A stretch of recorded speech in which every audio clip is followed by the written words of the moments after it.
Muy buen día, Julián, muy buen día, Charlie, a toda la audiencia, muy bien acá, aprovechando ya este cierre de año casi. Sí, señor, empezando a hacer balances, empezando a analizar qué hacer el 24, el 31 y demás. ¿Qué tiene para nosotros en este día miércoles? Y precisamente en hoy que es el Día de los Derechos Humanos, como vos decías hace unos minutos, eh, tengo preparado esta columna que hablamos muchísimo de muchas cosas, pero sobre todo de políticas públicas y de cómo algoritmos, de alguna manera, sistemas de inteligencia artificial, decidían desde cuestiones de salud, seguridad, etcétera. Hoy tenemos, saliéndonos un poquitito del libreto, el tema más político de la actualidad, incluso geopolítico de la actualidad, que es precisamente hacia dónde va la inteligencia artificial, o dicho de otra manera, hacia dónde van las reglas de juego de la democracia, las reglas de juego de la sociedad, cuando la inteligencia artificial influye en la educación, en la salud, en la política. La pregunta que nos hacemos es, ¿podemos usar la inteligencia artificial para vivir mejor sin dejar que sea la inteligencia artificial misma quien decida qué significa vivir mejor? Entonces, como decía, esta columna fuimos tratando de escaparnos de ese lugar de los tecnoentusiastas, pero también saliendo de los tecnofóbicos o aquellos que plantean que la inteligencia artificial es una distopía donde las máquinas de alguna manera van a competir con los seres humanos, y nosotros siempre tratamos de plantear esta idea de que más que competir con las máquinas, competiremos con otros seres humanos que manejen mejor la inteligencia artificial, pero sabiendo que la inteligencia artificial no es simplemente los chatbots no son simplemente una nueva aplicación que bajamos en nuestro celular, que acá se está moviendo algo mucho más profundo, mucho más revolucionario, y cuando hay un movimiento de ese estilo, cuando hay un movimiento que cambia la sensación de la política y también la arena de la política, es necesario abrir el debate sobre un cambio también en la filosofía. Lo que vamos a hablar un poco, y hay varios autores que hablan de esto, es de una filosofía política de la inteligencia artificial.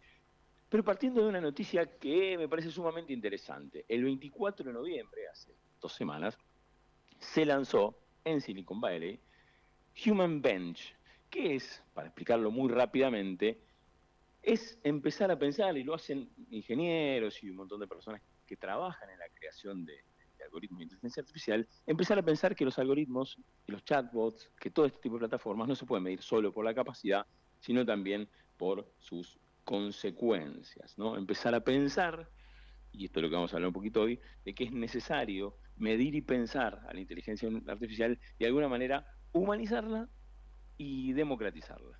Y esto es interesante, lo digo en términos también de políticas públicas, porque lo plantea el sector privado, pero también lo plantea en consonancia, y ya no como tecnofóbico, como hablaba instituciones públicas como la Unión Europea, la UNESCO y la OCDE, y vamos a ver un poquitito de esa historia, de ese lado, el sector público por un lado, pero también del sector privado con esas iniciativas que tratan de mostrar que también la industria puede mirar el lado humano y no solamente los datos.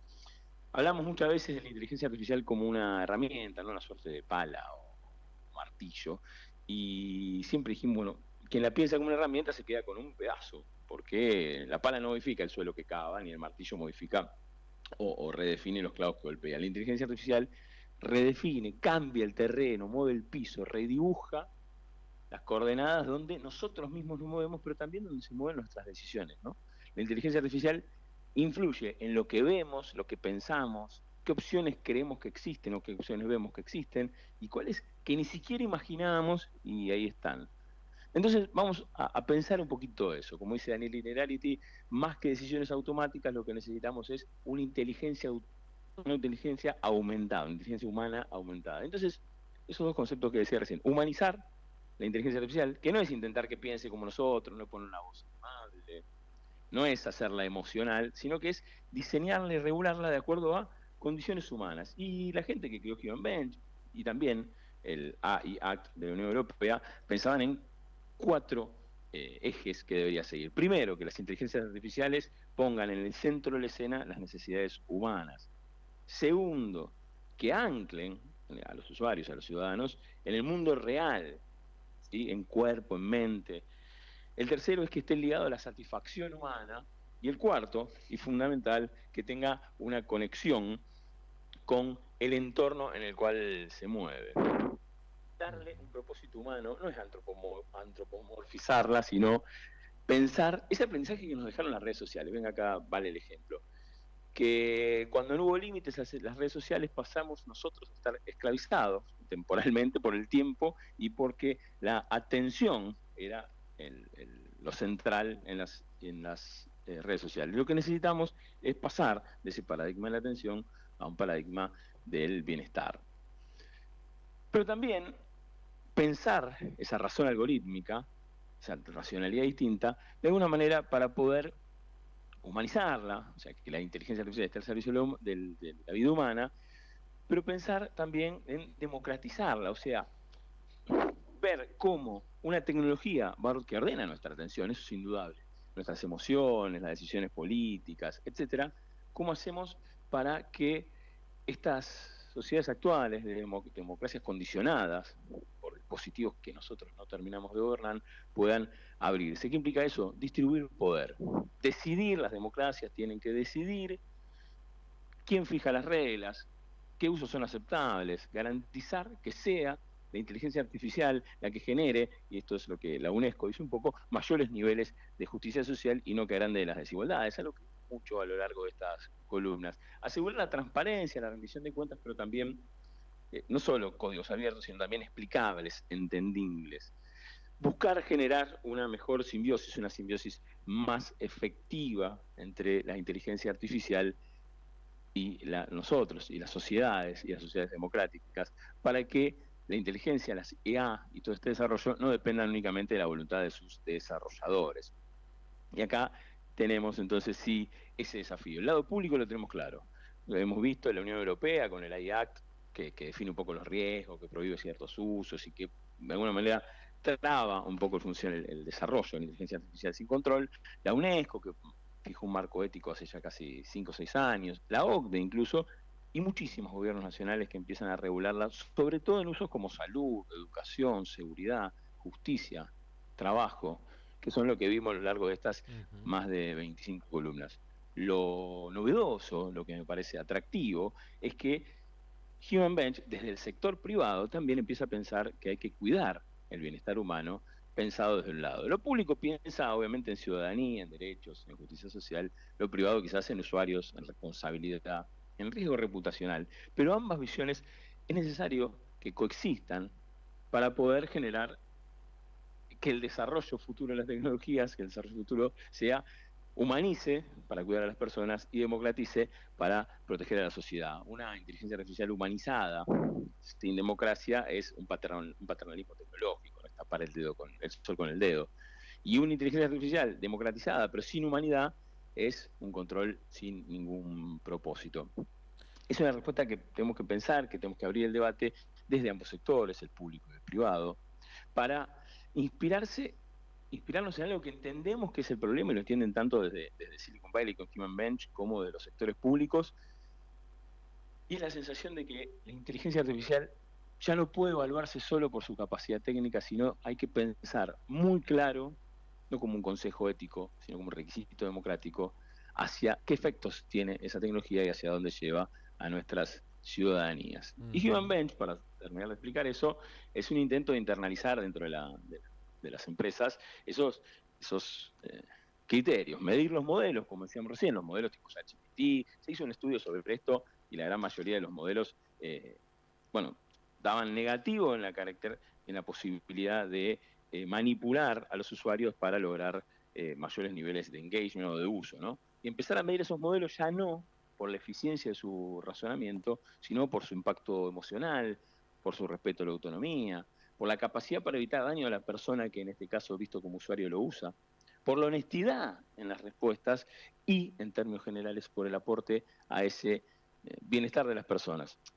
Existen muchísimos benchmarks, muchísimas formas de medir a los chatbots, pero Human Bench tiene ese carácter de poner a las personas, a los seres humanos en el centro, ¿no? Sigue siendo voluntario, sigue siendo experimental, sigue siendo conceptual, pero creo que hoy por hoy nos fija una brújula ética, una dirección hacia dónde caminar, ¿no? Desde el sector privado, pensarlo como un usuario, desde el sector público, pensarlo la ciudadanía, pero ambos caminando en pos de conseguir una inteligencia artificial mucho más acorde al desarrollo que se necesita, pero sobre todo mucho más ligado a pensar que el humano no termine de alguna manera siendo manipulado Ujú. por las inteligencias artificiales, sino por el contrario, con una simbiosis eh, mucho más adaptada a la humanidad. Como decía al principio, es pensar, es iniciar el diálogo para un cambio de filosofía. Sin regulación, Human Bench es insuficiente, pero sin criterios éticos internos, la regulación puede quedar corriendo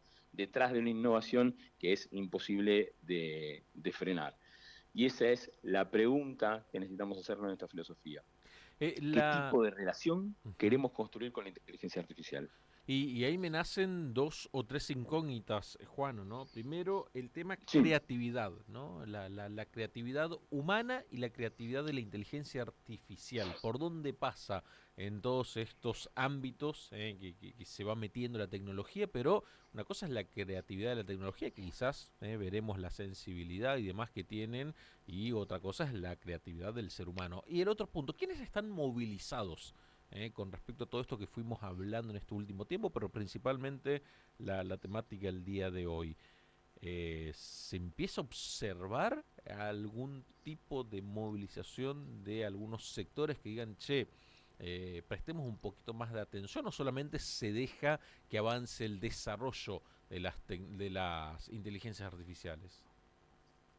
bueno, en la primera parte de tu pregunta, de la creatividad, creo que eso es parte del debate de la filosofía que tenemos que hacer, que los chatbots permitan, eh, sí, claro, desarrollar tareas, mejorar, hacer más eficientes y mejores a los procesos de pensamiento del humano, de alguna manera, de construcción, etcétera, pero que ese lado de la creatividad, de la decisión, tiene que seguir siendo un lado profundamente humano, ¿no? Esto lo hemos hablado a lo largo de estas columnas.